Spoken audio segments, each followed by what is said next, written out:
वंदे मातरम, वंदे मातरम। सुजलाम सुफलाम मलयज शीतलम सस्य श्यामलम मातरम वंदे मातरम, वंदे मातरम। हमसे तुमसे मिलकर बना देश प्यारा, देश प्यारा। धर्म मजहब में यूं ना इसको बांटो, सांझ संस्कृति से बंधा देश सारा, देश सारा। एक है हम सभी, एक ही राष्ट्र है हमारा। मेरे साथ बोलेंगे वंदे मातरम। एक बार फिर से वंदे मातरम, वंदे मातरम। थैंक यू, बहुत बहुत शुक्रिया, थैंक यू सो मच। सोमवार से शुक्रवार तक भैया जी और शनिवार को देश को जवाब हो रहे थे तो वही हैं, लेकिन प्रोग्राम का नाम बदल जाता है। लेकिन जनता, क्या बात है, शनिवार पता चल जाता मुझे, सैटरडे को मैं अक्सर नहीं हो पाता हूं, लेकिन जब भी यहां हूं दिल्ली में तो मौजूद रहता हूं आपके बीच में। बहुत बहुत शुक्रिया। ठंड का तो इंतजाम यह है कि आज तो भविष्यवाणी है कम रहेगी, लेकिन कल से ठंड ज्यादा रहेगी। बहरहाल कल आपका संडे है, लेकिन आज बातचीत का सिलसिला शुरू करूं उससे पहले एक दो बात जरूर कहूंगा। मैं लोगों से मिलूंगा जो लोग दूर दूर से आए हैं। कहां से आना हुआ आपका साहब? बनारस से, वाह क्या बात है, जय बाबा विश्वनाथ। बहुत बहुत शुक्रिया। जो जो जहां जहां से आए मैं उनसे दो चार लोगों से जरूर बात करूंगा। आप कहां से आए साहब? दिल्ली से। दिल्ली से हैं, तो आप यूट्यूबर हैं? हाँ जी। जी बहुत अच्छी बात है, आपका चैनल है? हाँ जी, हाँ जी। बहुत अच्छा, क्या नाम है उसका? Burari 84 rider. Burari 84 rider. Rider, वाह क्या बात है। बुराड़ी एक जगह है दिल्ली में और वो वहां के नाम पर इन्होंने इसको रखा है। मैं बुराड़ी में मैंने शो किया है। आप कहां से आई हैं? दिल्ली से। दिल्ली से, क्या नाम है आपका? काजल शर्मा। काजल शर्मा, तो क्या करती हैं? न्यूज राइटर हूँ। न्यूज राइटर है, बहुत अच्छी बात है। तो आज पत्रकार बहुत मौजूद है, मुझे अच्छा लगेगा। और मैं आज जरूर बात करना चाहूंगा विधायिका, कार्यपालिका और न्यायपालिका और चौथा स्तंभ हम, कितने जिम्मेदार हम, इस पर जरूर आज बात करेंगे। और सुप्रीम कोर्ट की कल टिप्पणी बड़ी महत्वपूर्ण है, उसको जरूर रखना चाहेंगे। सलाम वालेकुम, कैसे हैं? बहुत बढ़िया है। अरे ऐसे ही हंसते रहिए, आपको देख के मेरा मन हुआ 2-4 किलो और हंस लूं मैं। कहां से आना हुआ? मुरादाबाद से। मैंने पूछा कहां से आना हुआ, बोले मुरादाबाद से। जो खुशकी है वो मुरादाबाद की है, पीतल की नगरी से। बहुत अच्छी बात, बहुत बहुत शुक्रिया। तो क्या काम करते हैं जनाब? चप्पलों का काम करते हैं, लेडीज जेंट्स का। लेडीज एंड जेंट्स चप्पलों का काम करते हैं। बहुत बहुत, कैसा काम धंधा कैसा चल रहा बाबू? बस सिलो है थोड़ा। थोड़ा सिलो है, कोई बात नहीं, थोड़ा थोड़ा सा आएगा, बढ़िया हो जाएगा। अभी तो त्योहार व्योहार चल रहे हैं, शादी का समय आएगा तो बढ़िया हो जाएगा। तो मुरादाबाद में या यही है? जाफराबाद में। जाफराबाद में रहने वाले मुरादाबाद के, बहुत अच्छी बात है, बहुत बहुत शुक्रिया। बातचीत के सिलसिले को इधर जोड़ेंगे। और ये एक आपका कहां से आना हुआ? जी नमस्ते। दिल्ली रोहिणी से, बहुत अच्छी बात है। सुप्रीम कोर्ट ने कहा, बात मैं कल या परसों कर रहा था और ये बात हो रही थी कि कौन बांटने वाला, और एक टिप्पणी थी उस पे बांटने पे बात हो रही थी।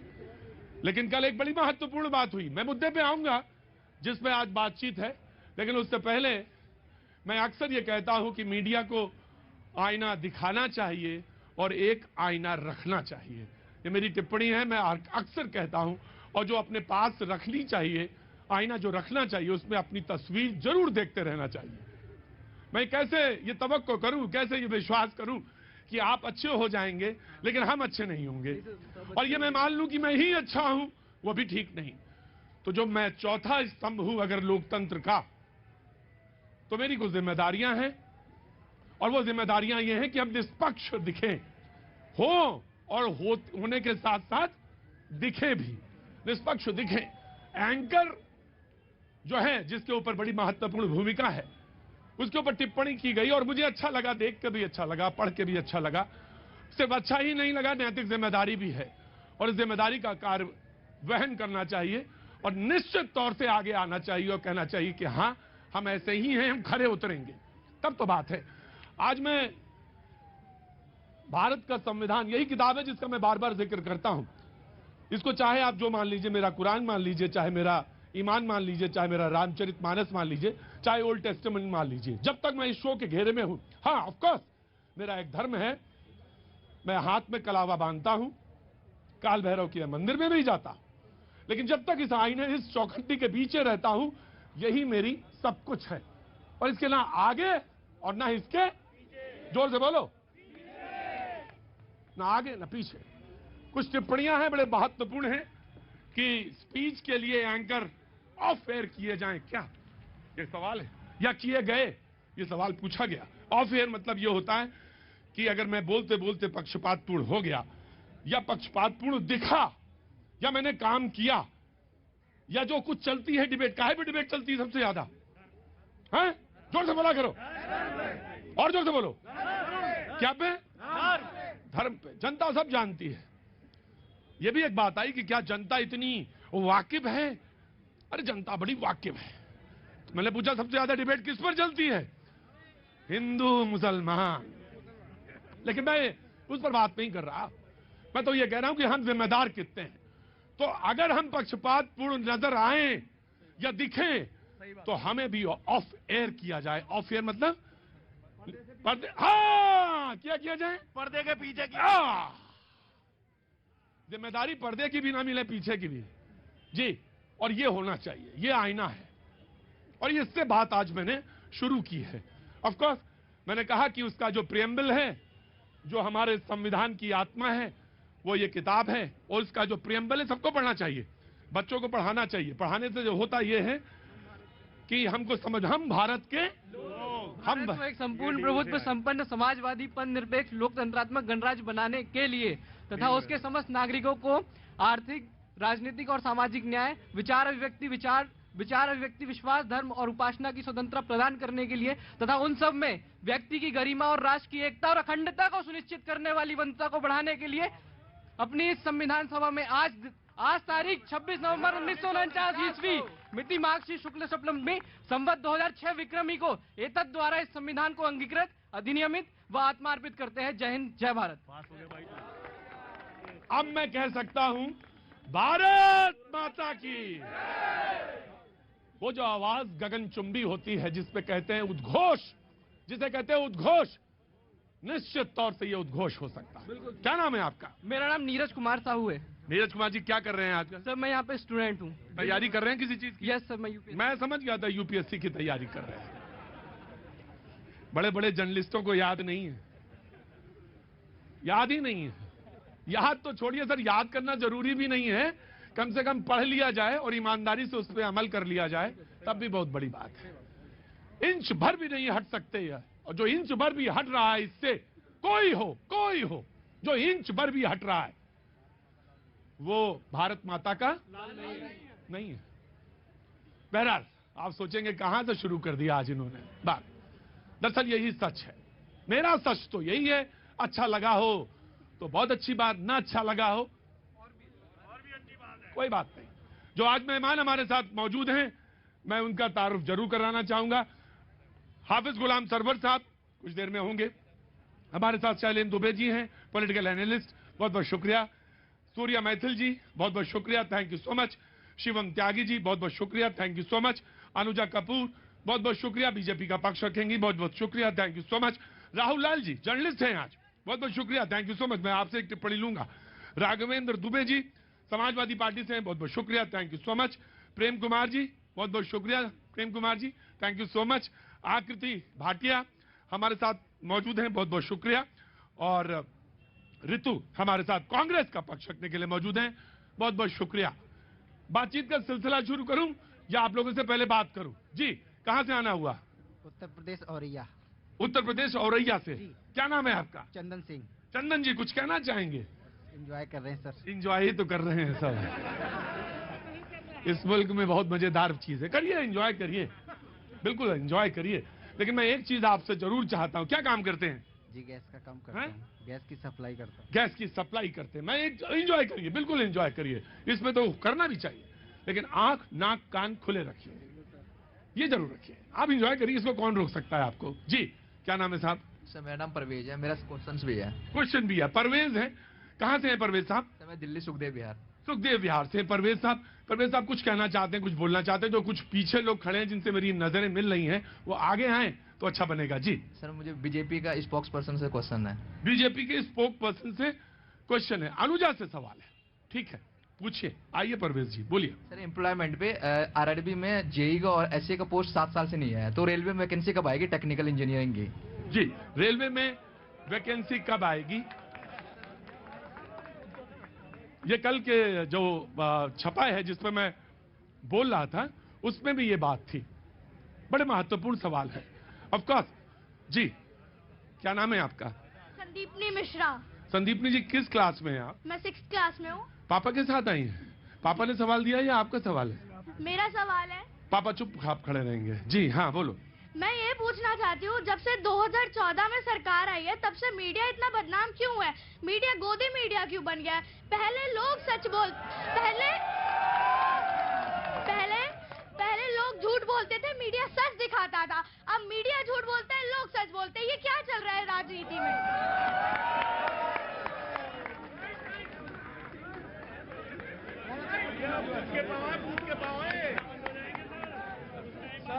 सर मथुरा से आए। हाँ? अरे मथुरा से आए हो तो ऐसे हाथ उठाओ जैसे कंस से नजर आ रहे हो। अरे कृष्ण की नगरी से आए हो। क्या नाम है भाई? नहीं नहीं, तुम्हारा तो मैं समझ गया, सवाल तुम्हारा ही है, कहलवा बेटी से रहे हो। 300 मिलियन व्यू है प्रदीप भैया इसका। 300 मिलियन व्यू है इसका। 300 मिलियन व्यू। 300 मिलियन। 300 मिलियन। क्या नाम है आपका? मेरा नहीं, संदीपनी मिश्रा। आपका नाम? मैं संदीप मिश्रा हूँ, आम आदमी पार्टी का प्रवक्ता हूँ।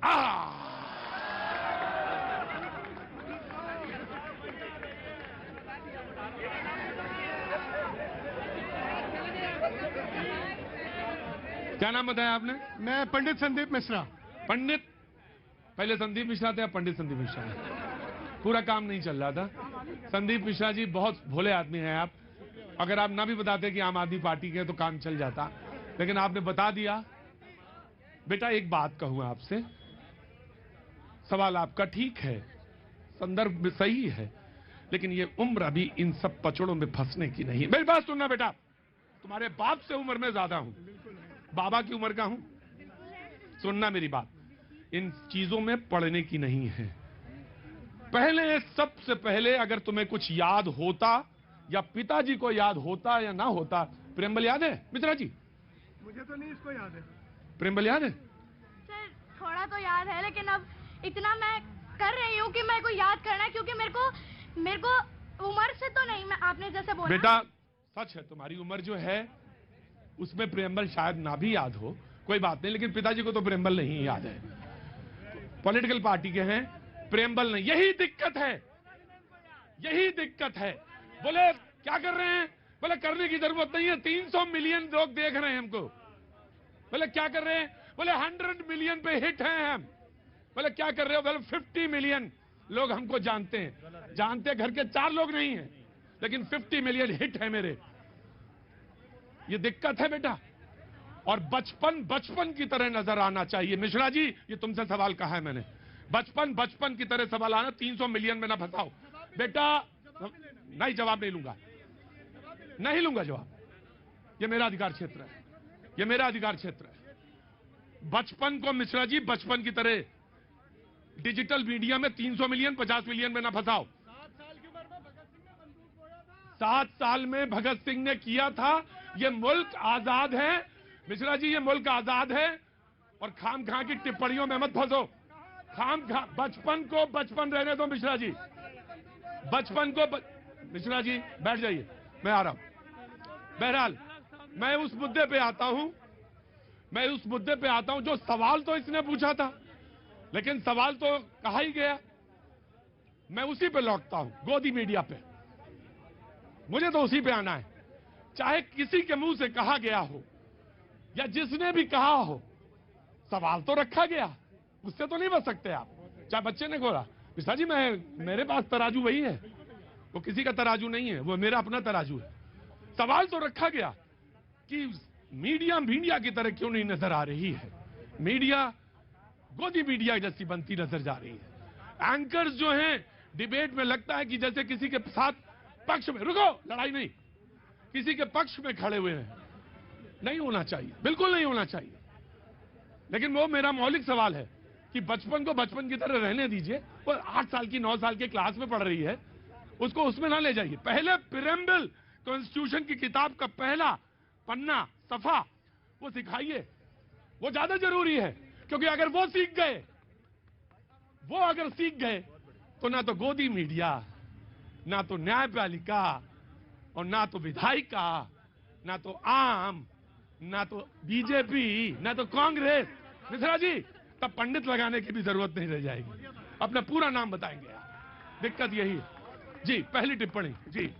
देखिए, जस्टिस जोसेफ ने और जस्टिस नागरत्ना जी ने जो टिप्पणी की है वो रियल में जो है कि एक तरह से जो हम लोग चतुर्थ स्तंभ है मीडिया के, उसके लिए जरूर जो है कि जो आप बार बार कहते हैं कि एक आईना में अपने आप को देखना चाहिए और एक आईना दिखाना चाहिए, उसके ऊपर ये टिप्पणी काफी गंभीर है। देखिए, मैं राष्ट्रीय मीडिया में कम से कम 20 साल से सर सक्रिय हूँ, लेकिन ये एक स्थिति बनी हुई है जो जहाँ पर टीवी चैनलों की जिम्मेदारी की बात कही गई है उसमें कि आखिर जो भड़काऊ काम है हेट स्पीच के मामले में एंकर की भूमिका क्या होनी चाहिए थी। एंकर को समस्या का समाधान बनना चाहिए था, ये माननीय सुप्रीम कोर्ट ने कहा, लेकिन एंकर उसमें कहीं कहीं समाधान न बन के वो समस्या का अंग बन रहे हैं। तो सुप्रीम कोर्ट की जो ये टिप्पणी है ये वास्तव में एक बिल्कुल ही गंभीर टिप्पणी मैं इसे मानता हूँ।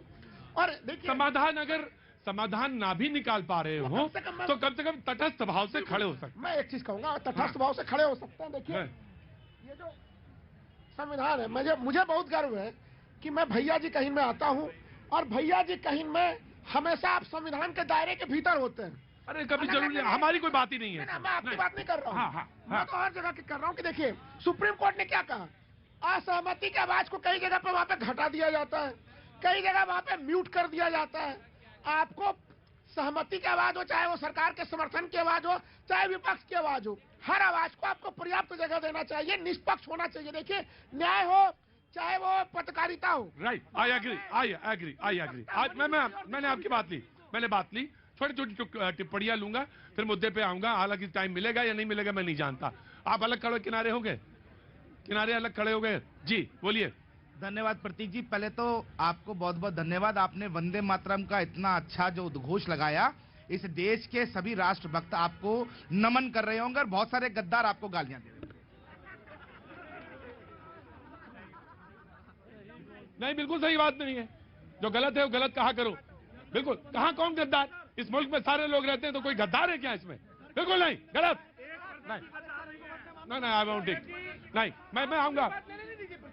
ये शब्द अगर वापस ले लेंगे तो मैं ले लूंगा बात। मैं आपसे एक बात पूछ रहा हूं, अभी आपने इस भारत के संविधान की आपने बात की, मैं आपसे पूछता हूं कि इस भारत के संविधान में भारत का राष्ट्रगान और भारत का राष्ट्रगीत जो है, यदि उसका सम्मान हम नहीं कर सकते तो हम क्या कहलाएंगे? हम गद्दार कहलाएंगे या देशभक्त कहलाएंगे? यह मेरा प्रश्न है। बिल्कुल अच्छी बात है।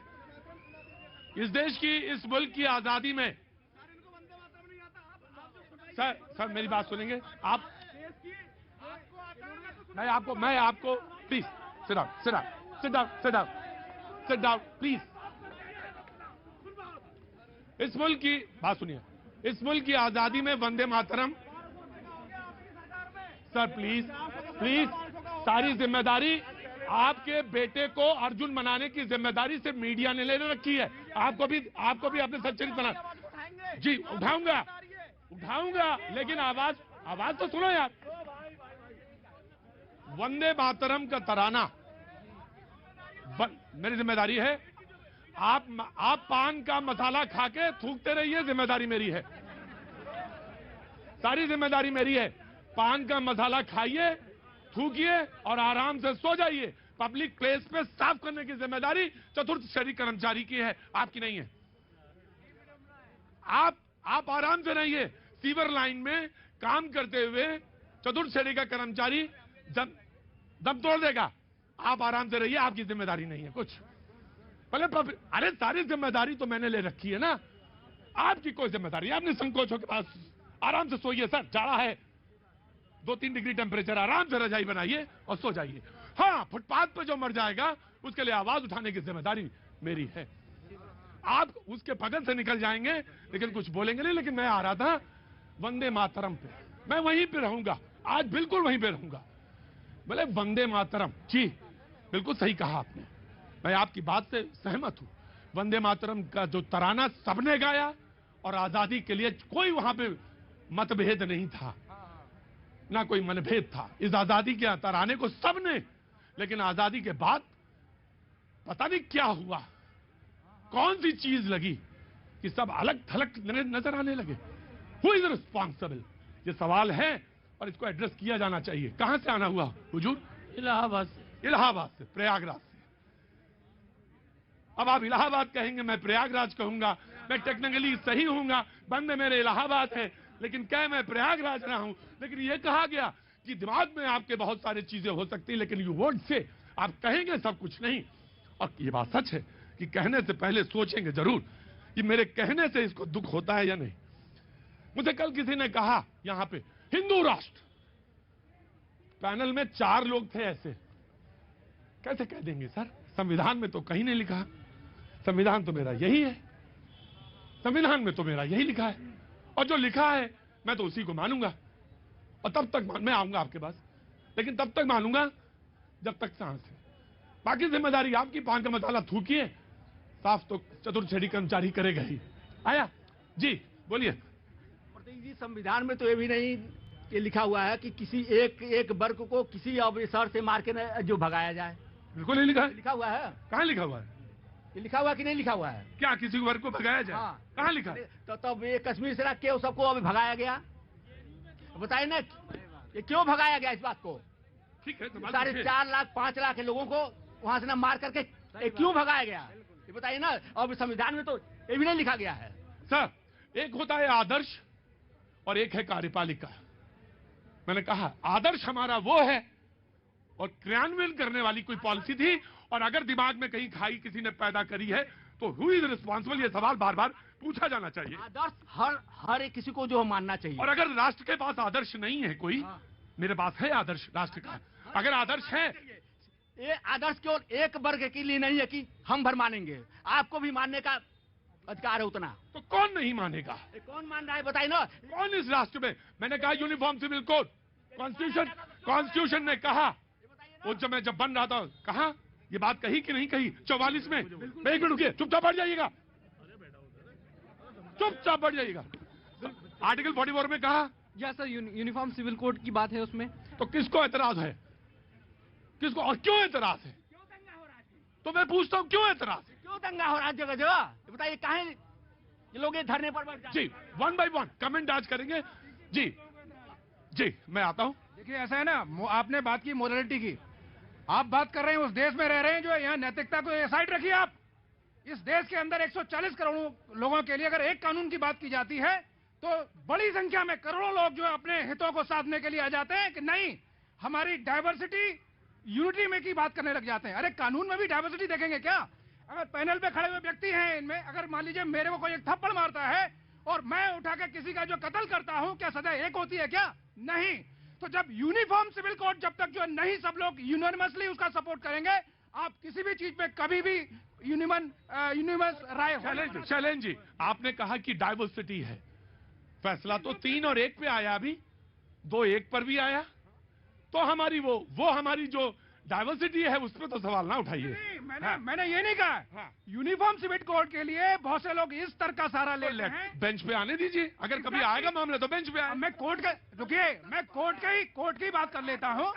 2 जजेस ने, रुकिए, ट्रायल में होता क्या है? ट्रायल में होता, अभी मान लीजिए आप डिबेट में स्टेटमेंट जो है ट्रांसफॉर्मेशन हो रहा है, ये कोई जजमेंट तो नहीं है ना? नहीं है, कोई फैसला तो नहीं है ना? बिल्कुल नहीं है। तो फिर इस तरह के विषय हर क्षेत्र में आ रहे हैं, तो इसमें मतलब इतना वो करने वाली आवश्यकता क्या है? राइट, वेरी वेल टेकन जी।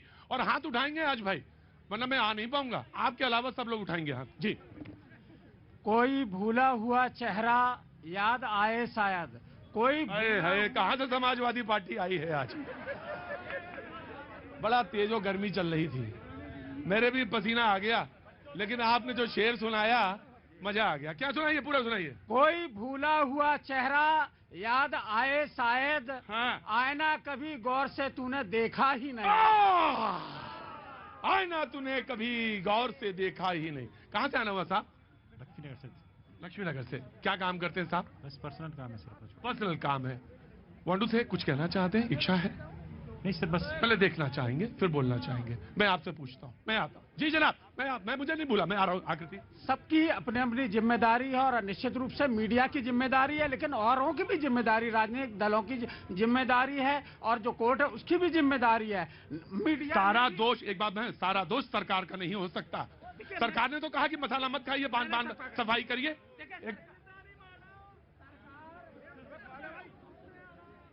देखिए, जिम्मेदारी सिर्फ इसी की नहीं है कि मुझे ही बोलना है, एक के साथ एक जो फ्री है। देखिए, सरकार ने आखिरी में सुप्रीम कोर्ट ने क्या कहा, अंतिम जिम्मेदारी सुप्रीम कोर्ट की होगी, एनबीएसए भी है, लेकिन उन्होंने कहा वो भी अभी वो मसला अलग है, अभी उसके बीच में अलग है। देखिए वो बात वो है, लेकिन मैंने कहा कि जिम्मेदारी, मैंने अपने पाले की सवाल उठाए हैं सिर्फ। देखिए जो मीडिया की जिम्मेदारी है, मीडिया को इसलिए ज्यादा लोग देखते हैं, पूरा देश देखता है, तो मीडिया की जिम्मेदारी ज्यादा होती है कि मीडिया को देख करके लोग अपना मंतव्य बताते हैं। और आप देखते हैं बहुत सारे लोग यहाँ, समाजवादी पार्टी कहती है कि मीडिया की जिम्मेदारी बहुत ज्यादा जिम्मेदारी है, लड़कों से कभी कभी गलती हो जाती है। वक्तव्य बलात्कार पर आया था। हाँ? ये वक्तव्य बलात्कार पर आया था, लड़कों से कभी बड़ा याददाश्त रखते हो जनता, बहुत जनता हमें, जनता को बड़ा याद रहता है। मैं आया हुजूर, क्या नाम है आपका? मेरा नाम अजय राउत है। अजय राउत साहब कहाँ से? उड़ीसा, नागपुर से। जी, योर पॉइंट। सर, ये सारा खेल जो है ना वो टीआरपी पे चलता है। अगर चैनल को टीआरपी मिल रहा है हिंदू राष्ट्र कहने से, तो वो हिंदू राष्ट्र कहेगा। अगर टीआरपी नहीं मिल रहा है तो वो नहीं करेगा। सारा मामला टीआरपी का है, और ये पॉइंट है, ये पॉइंट कल कहा गया राउत साहब कि सारा मामला टीआरपी का है। अगर टीआरपी हिंदू राष्ट्र कहने से मिल रही है तो वो कहेगा मीडिया, और अगर टीआरपी मिलना बंद हो जाए तो शायद ना हो। बहुत बीच में तो बहुत समय तक टीआरपी आई नहीं रही थी, लेकिन हाँ, आई एम कमिंग, अभी मैंने बात खत्म नहीं की है। तो आप पानी डालो और हम जो है सफाई करते रहें, बस यही काम है मेरा। देखिए जो भी पानी डाले उसकी सफाई मीडिया कर दे, जो गंदगी फैलाए उसको साफ पहले भी करते रहे। अच्छा, हम यही बने रहे बस? नहीं, आप वहीं क्यों बने रहो? हाँ। भाई जो माल कमा रहे हैं, इसलिए कि हेट फैला करके अगर माल कमा रहे हैं, उन लोगों को, मैं ये नहीं कह रहा हूँ कि एंकर ही दोषी है, उनके जो हेड हैं वो भी दोषी हैं, क्योंकि वहीं से मुद्दा तय होता है। आप रोजगार पे मुद्दा क्यों नहीं तय करते? आप इस पर तय क्यों नहीं होते? किसानों देखिए प्रतीक जी, सैफई में डांस ये करवाएं और प्रतीक जी, एक शायरी हुआ करती थी एक जमाने में कि अब तो मिर्जा गालिब शाहिर मीर सरकारी और हो गई है शायरी भी फिर सरकारी। ये उस जमाने की बात है जब इमरजेंसी थी इस देश में। आज मीडिया और सरकार लोगों को बहुत बुरी लग रही है। एक जमाने में इस देश में किशोर कुमार के गाने नए बजाए जाते थे, मजनू सुल्तानपुरी को 2 साल के लिए जेल डाल दिया जाता था। इंडियन एक्सप्रेस ने राजीव गांधी से 3 सवाल पूछ लिए थे तो उसकी बिजली काट के उन पर एफआईआर कर दी गई थी। और 24 अगस्त 1990 में जब कार सेवकों को गोली मारी गई तो उस समय के दूरदर्शन के आर्काइव में जाकर देखिएगा, ये कहा गया था कि कुछ नहीं हुआ। अगले दिन अखबारों में आया। मुझे एक चीज बताइए, आज ये कहां से ऐसी चीजें आपको नजर आ रही? मैं एक चीज कहना, मैं देखिए, मैं कहां से नजर आ रही है बात बहुत अच्छी है। कहां से ये बात आपको? टॉपिक भी ये नहीं था प्रेम जी, टॉपिक ये नहीं था, टॉपिक कुछ और था, लेकिन बहस हमारे में कुछ निकल गई तो निकल गई। Of course I will give you chance. वक्त है छोटे से ब्रेक का, ब्रेक के बाद फिर आया।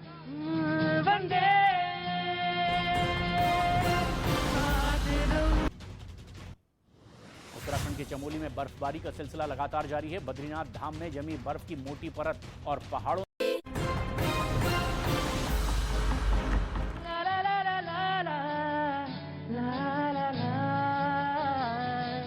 भारत देश हमारा जैसे प्यारा हमको है,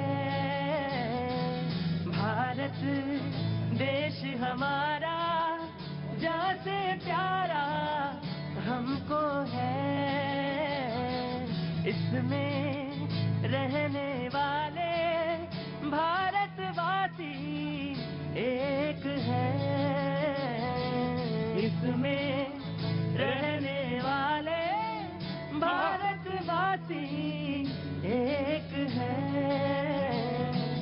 पूरब से पश्चिम, उत्तर से दक्षिण, भाषा को है इसमें समाए, फिर भी सबके सपने, दिल की धड़कन एक है, फिर भी सबके सपने, दिल की धड़कन एक है, एक है। बहुत बहुत शुक्रिया, थैंक यू सो मच। आज भैया जी नहीं, आज देश को जवाब दो। शनिवार का दिन होता यह है कि मैं घर से चलता हूं, सुबह टॉपिक कुछ तय होता है, दोपहर तक कुछ हो जाता है, और जब मैं घर से यहां आता हूं तो दिमाग में जो होता है उससे टॉपिक कुछ और हो जाता है। आज मुझे ध्यान भी नहीं है कि टॉपिक मैंने क्या तय किया था, बातचीत कहां पहुंच गई, बातचीत का सिलसिला कहां। बिल्कुल मुझे मालूम है जनता का सर्वोपरि मुद्दा जो है स्वास्थ्य है, और उसके बाद शिक्षा, शिक्षा और स्वास्थ्य सर्वोपरि है, बिल्कुल सर्वोपरि। आप मुझसे पूछ सकते हैं कि कहां है वो कहां है, यानी वो डिबेट में कहां है, ये सवाल आप मुझसे पूछ सकते हैं, ऑफ कोर्स पूछ सकते हैं। किसी ने कहा था कि सब कुछ तो टीआरपी से तय होता है, नहीं, टीआरपी से नहीं तय होता, आपसे भी तय होता। आप आइए, बात करिए। मैं कहां भाग जाऊंगा जनता के बीच से, मैं बंधा हूं, मैं दूसरों की बात नहीं करता, मैं अपनी बात कहता हूं, मैं सिर्फ अपनी बात कहता हूं, मैं तो बंधा हूं आपसे। आप अगर 40 सवाल जनता, स्वास्थ्य, दुकान, रोजगार, ईंधन, इस पर बात करेगी तो मैं कहां चला जाऊंगा भाई, किधर भाग जाऊंगा? मैं तो बंधा हूं, पैरों में बंधा है। दूसरों की बात नहीं मैं जानता, मैं अपनी बात जानता, और ईमानदारी से कह रहा हूं आपसे, और ये मैं पहली बार नहीं कह रहा हूं sir, this is not the first time. जी, मैंने आपको छोड़ा था और वहीं से शुरू करता हूं। जी देखिए प्रतीक जी, देश टीआरपी से नहीं चलता, नीति से चलता है, वोट से चलता है, शासन से चलता है। प्रधानमंत्री नरेंद्र मोदी जी, और उनका नाम टीआरपी से नहीं चलता, वो इस देश की चीजों में आमूलचूल परिवर्तन करते हैं, बदलाव करते हैं, नीतियों में बदलाव करते हैं, उससे चलता है। देश लोकतंत्र से चलता है, जिसको चुनकर लाती है जनता। तो अगर कोई ये कहता है कि मीडिया की वजह से या तमाम चीजों की वजह से या फिर कुछ लोग उनके लिए बात करने लगते हैं तो उसकी वजह से सरकारें आती हैं, चलती है, वैसा बिल्कुल नहीं है। मैं ऐसा नहीं मानता। मैं ऐसा मानता हूं कि अगर सरकार ने 2014 से 19 में शिक्षा में, स्वास्थ्य में, इंफ्रास्ट्रक्चर में, हर चीज में, अगर हर चीज में बेहतरी की होगी तो तभी जो आपके आसपास खड़े हुए 1000 लोग हैं, इन्होंने उनको वोट दिया होगा। और मैं ऐसा मानता हूं आगे भी ऐसा ही होगा। हाँ, लोग कहते हैं कि धर्म पर डिबेट्स बहुत होती हैं, तो मेरा मानना है वो भी इस समाज का एक हिस्सा है, आप उसको बिल्कुल डिनाय नहीं कर सकते। बस सर यहीं पे भूमिका आती है किसकी? एंकर की, थानेदार की। थानेदार की नहीं तुलना करनी चाहिए, वो बेचारे बहुत लॉ एंड ऑर्डर से सारी चीजें देखते हैं। यही भूमिका है, हम अपना मुद्दा कैसे खिसका के ऊपर ले जाते हैं। हाँ, तुम्हारी उंगली और मेरी उंगली दोनों एक ही तरफ कैसे रहती है, ये है चालाकी से मैं कैसे ऊपर ले आऊं आपके मुद्दे की। और भाई चालाकी की क्यों जरूरत है? निस्वार्थ भाव से ऊपर क्यों ना आ जाए अपने आप? आज आपकी कोई भूमिका नहीं है लग रहा डिबेट में, बैठिए। जी जी, सच्चाई ये भी है कि ये जो देश चल रहा है ना, वो व्हाट्सएप यूनिवर्सिटी और झूठ और नफरत फैला के खूब चल रहा है, ये सब जानते हैं, पहली बात। दूसरी बात, एजेंडा और प्रोपेगेंडा के बीच लोग फर्क भूल गए हैं। एक्टर और एंकर के बीच लोग फर्क भूल गए। उन्हें लगता है कि हमें वायरल करना है, हम कुछ ऐसा कर दें। 300 मिलियन हिट्स, 300 मिलियन हिट्स। 8-12 साल की बच्ची कहती 300 मिलियन हिट्स है मेरी। मैं तो हाय रे मेरी तौबा, मैं तो सोशल मीडिया पे एक्टिव भी नहीं हूँ। जी, तीसरी, तो एक्टर जो एंकर है वो एक्टर बनने की होड़ में है। तीसरा पॉइंट, सेंसिटाइज करने के बजाय सेंसेशनलाइज करने की जो होड़ है, उसमें आप देखते हैं श्रीदेवी मरती हैं तो क्या होता है, और किन किन मुद्दों में शाहरुख खान का बेटा, ये सब जरूरी मुद्दे हैं, ये दिखाने चाहिए, लेकिन तमाम जो फैक्टर्स होने चाहिए, तमाम मुद्दे होने चाहिए। देश की इतनी बड़ी जनसंख्या अगर रोजगार और इन सब मुद्दों के लिए लड़ रही है, सड़कों पे बात सवाल पूछ रही है, तो ये हमारे टीवी पे क्यों नहीं नजर आते? जी, यहाँ पे एक चीज बहुत इंपॉर्टेंट है जिसको रेखांकित करना बहुत जरूरी है, और वो ये कि क्यों नहीं दिखाए जाते। ऑफ कोर्स दिखाए जाने थे, मैं अपनी डिबेट की बात करूंगा, क्योंकि जनता खड़ी होती है तो मैं चालाकी तो कर नहीं सकता, पकड़ा जाऊंगा सेकंड्स के अंदर। वो बार बार ये बात कहती है, बड़ी बड़ी शिद्दत के साथ विपक्ष इस मुद्दे को कहता है। बहुत बुरा लगेगा, लेकिन जैसे ही ये सत्ता में आ गए तो ये भी अपनी वही बात कहेंगे, और तब वो तो सत्ता में है जो विपक्ष में, तब ये बात ये कहेंगे। और ये बिल्कुल नहीं। भारतीय जनता पार्टी जब से उसका उद्गम हुआ, इस देश में 2 निशान, 2 प्रधान, 2 संविधान का विरोध करती रही। उसने कहा हम राम मंदिर बनवाएंगे, उसने कहा पाकिस्तान को भिखारी बनाएंगे, आज वो सब करके दिखाया है। तो आप ये नहीं कह सकते कि सत्ता में थे तो आज ये कर रहे हैं, नहीं थे तो नहीं। लेकिन कांग्रेस, अच्छा, लेकिन कांग्रेस, मैं आपसे पूछता हूं फिर सवाल, आप ही तो गाना गा रहे थे, महंगाई डाइन, आप ही तो थे, सिलेंडर लेके चल रहे थे, आप ही थे तो सब्जी की माला पहने थे। टमाटर, आलू, प्याज, लहसुन 100 रुपए में 3-3 किलो मिल रहा है। जिसको खाना है वो खाए ना भैया। आज विश्व परिदृश्य किस स्थिति में है आप देखिए। राइट, ये बात सच है, ये बात सच है कि 81.35 करोड़ लोग राशन मिला, ये बात सच है। और उसमें लगभग 2.5, आप देखिए, अब यहीं पे खेल होता है जी, यहीं पे खेल होता है कि क्या मुझे ये बताना चाहिए था इस समय या नहीं बताना चाहिए था, बिल्कुल इसी समय बताना चाहिए था। और अगर यह भी आंकड़ा है कि अगर ये ना होता तो अमीर और गरीब की बीच की खाई इस देश में कोरोना के बाद और बढ़ गई होती। ये बताना चाहिए या नहीं बताना चाहिए। ऑफ कोर्स नाउ कांग्रेस कम, क्योंकि कांग्रेस के जब मैं ये आंकड़ा बता रहा था तो रीतू धीरे से पीछे मुड़ी, मुस्कुराई, बोले अगर इस समय ना बताते ये तो अच्छा होता, आपने मुद्दा तो बना ही दिया था। जी, नाउ यू प्लीज टेल। प्रतीक जी, पहले तो आपसे थोड़ा सा समय लूंगी कि मुझे थोड़ा सा समय दीजिए। हाँ, आप देखिए कि एक ऐसी जो है परंपरा शुरू हुई कि मीडिया जो है जब बेरोजगारी का मुद्दा उठाना चाहिए था तब वो पूछ रहे थे कि आप आम चूस कर खाते हैं कि आम छील कर खाते हैं। जब ये मीडिया ने नहीं पूछा सर, वो अच्छा, जब बॉलीवुड ने पूछा है। हाँ तो ठीक है। और अगर आर्ट का आर्टिस्ट अगर ये नहीं पूछता है तो ठीक है, पूछने दीजिए उन्हें। हाँ, मैं आ रहा हूँ सर, आ रहा हूँ, पहले बीजेपी फिर। हाँ जी, जब किसान बॉर्डर पे बैठा हुआ था अपनी मांगों को लेकर और उसका बेटा जो है बॉर्डर पे शहीद हो रहा था, देश की रक्षा के लिए जो है शहीद हो रहा था, तब मीडिया जो है उसी किसान को जिसका बेटा जो है बॉर्डर पे शहीद हो रहा है उसको खालिस्तानी बता रहा था, आतंकवादी बता रहा था। क्या इस देश में लाल किले पे प्रभुता पर चोट नहीं पहुंची उस आंदोलन पे? क्या सड़कों के ऊपर किस प्रकार से यही यार, हद है यार।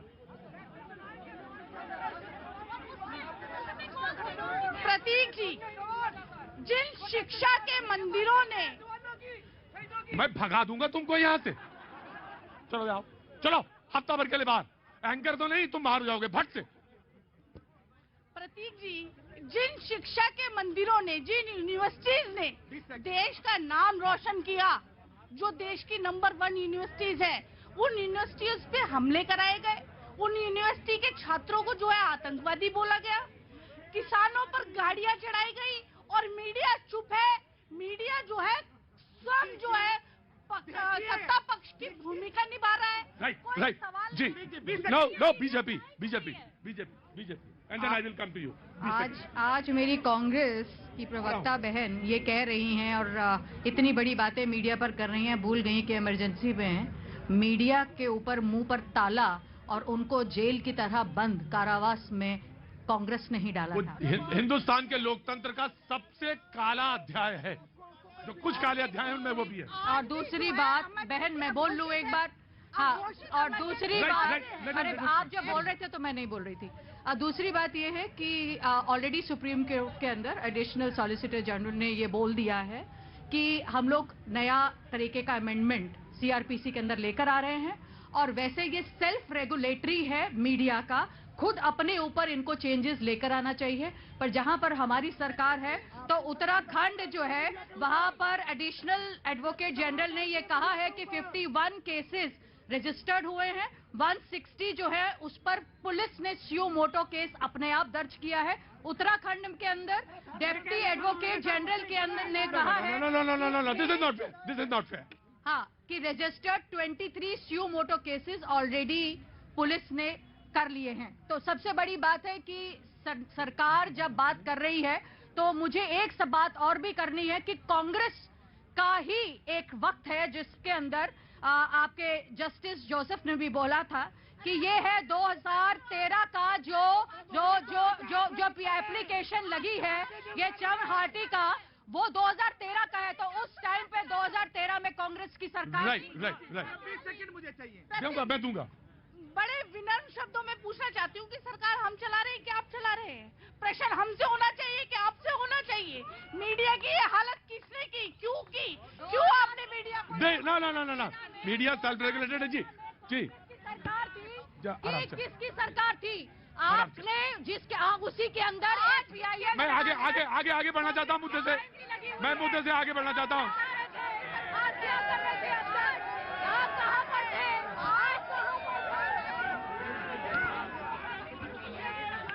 जी देखिए, आज सुप्रीम कोर्ट ने एंकर्स के बारे में जो टिप्पणी की कि उनको ऑफ एयर कर दिया जाना चाहिए, 4 साल बाद हम कुछ अधिक एक्सपेक्ट कर रहे थे। एक पत्रकार के नाते, पत्रकारिता के शिक्षक होने के नाते मैं उम्मीद कर रहा था कि जो ये हो जाना चाहिए, सुप्रीम कोर्ट फैसला दे, नसीहत न दे, ये मैं कहना चाहता हूँ। और एक बात, महत्वपूर्ण बात, कि जब कोरोना फैल रहा था तो ये देश का स्वास्थ्य मंत्रालय, भारत सरकार का स्वास्थ्य मंत्रालय कह रहा था कि कोरोना की संख्या इतनी, संक्रमित लोगों की, और तबलीगी जमात से संक्रमित लोगों की इतनी। ये जो ब्रीफिंग थी, इस ब्रीफिंग के खिलाफ सुप्रीम कोर्ट ने संज्ञान नहीं लिया, स्वतः संज्ञान। और ऑक्सीजन के कमी के कारण मौत हुई, सरकार ने कहा नहीं हुई, सुप्रीम कोर्ट ने संज्ञान नहीं लिया, और सड़क पर कोई भी नहीं चल रहा है। राइट 30 सेकंड दे देना, आपने बहुत सारी बातें सुनी है। अक्षय कुमार का आम काट के खाना और चूसना बुरा लग गया जब एक पत्रकार खड़ा होकर सोनिया गांधी से ये पूछता है कि आप इंदिरा जी के साथ जाकर किचन में खाना बनाती थी कि नहीं बनाती थी। वो किसी को नहीं सुना आज तक। अब रुकिए जरा, अब इनको कहिए, अब रुकिए। नो इन्होंने कहा, अब मैडम प्लीज आपसे हाथ जोड़ के विनती है, प्लीज आप इनको पीछे रखें, ये गलत हो रहा है, मैं गया था क्या ऐसे। अब दूसरा सुनिए, जेएनयू का सम्मान है, उसके स्टूडेंट्स का सम्मान है, लेकिन सर ये क्या है? जेएनयू का सम्मान है, उससे पढ़ने वाले एक व्यक्ति का सम्मान है, देश के लिए योगदान देने वाले का सम्मान है। लेकिन अगर वहां पर कोई खड़ा होकर कहेगा कि अब जन्म शर्मिंदा है, तेरे कातिल जिंदा है, तो वो गिरफ्तार होगा, चाहे वो